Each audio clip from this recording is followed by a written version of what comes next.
श्रीमन्नारायण, आप देख रहे हैं आरडीएम ज्योतिष सेंटर। सभी दर्शकों को मैं तहे दिल से नमस्कार करता हूँ। आज हम बहुत ही अद्भुत टॉपिक लेकर आए हैं कि आपकी जन्म कुंडली में आपके शुभ ग्रह इस घर में बैठने के बाद शुभ परिणाम देते हैं। आज 9 ग्रह की हम विश्लेषण करने वाले हैं। वीडियो तो कुछ लंबा होगा, आप लोग घबराइएगा नहीं, लेकिन हम एक एक करके बताएंगे कि आपकी जन्म कुंडली में कौन सा स्थान पर बैठने के बाद आपकी ग्रह शुभ हो जाते हैं और शुभ परिणाम देते हैं। इससे पहले अगर आप मेरे चैनल पर नए हैं तो चैनल को सब्सक्राइब कर लीजिए और बेल आइकन को दबा दीजिए और कमेंट में जय श्री राम लिख दीजिए। अगर आपकी जन्म कुंडली में शनि देवता तीसरे घर में बैठते हैं तो शुभ परिणाम देते हैं। यहीं अगर शनि देवता 6वें घर में भी बैठ जाएं तो शुभ परिणाम ही देते हैं।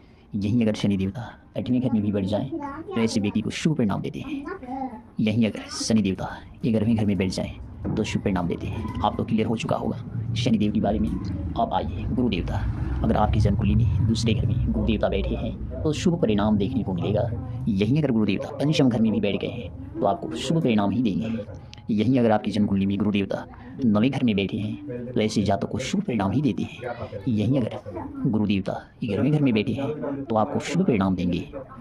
आप लोग ध्यान से देखेंगे और मिलाएंगे कि आपके गुरु देवता जो ग्रह हम बता रहे हैं इस घर में बैठे हैं। यहीं अगर आपकी जन्म कुंडली में मंगल देवता तीसरे घर में बैठे हैं तो शुभ परिणाम देंगे ही देंगे। यहीं अगर मंगल देवता 6वें घर में बैठ जाएं तो ऐसे जातकों को शुभ परिणाम देते हैं। यहीं अगर मंगल देवता 8वें भी घर में बैठ जाते हैं तो ऐसे जातकों को शुभ परिणाम देखने को मिलता ही है।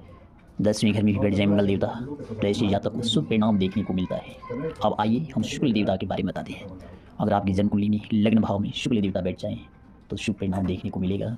यहीं अगर शुक्ल देवता दूसरे घर में भी बैठ जाएं तो आपको शुभ परिणाम देखने को मिलेगा। यहीं अगर शुक्ल देवता चतुर्थ घर में भी बैठे तो ऐसे जातकों को शुभ परिणाम देखने को मिलता है।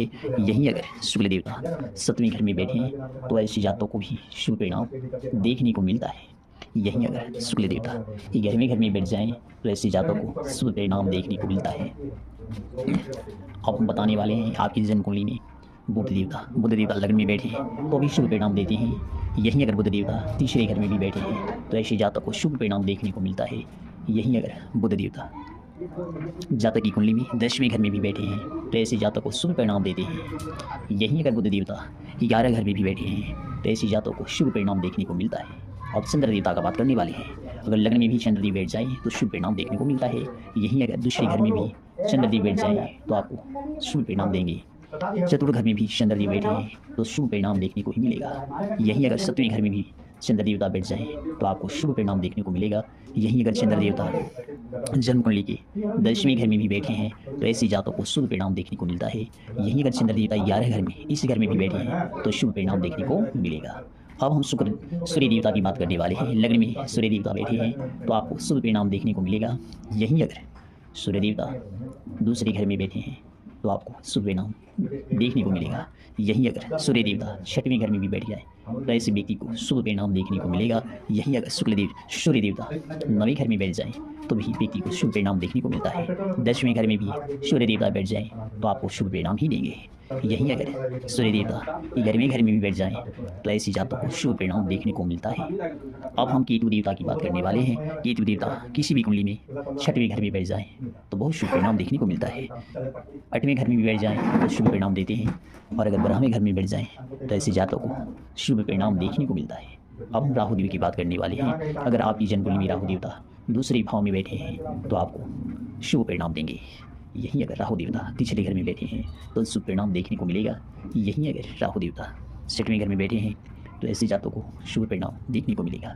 यहीं अगर राहु देवता 12वें घर में बैठे हैं तो ऐसे जातकों को अपने जीवन में शुभ परिणाम देखने को मिलेगा।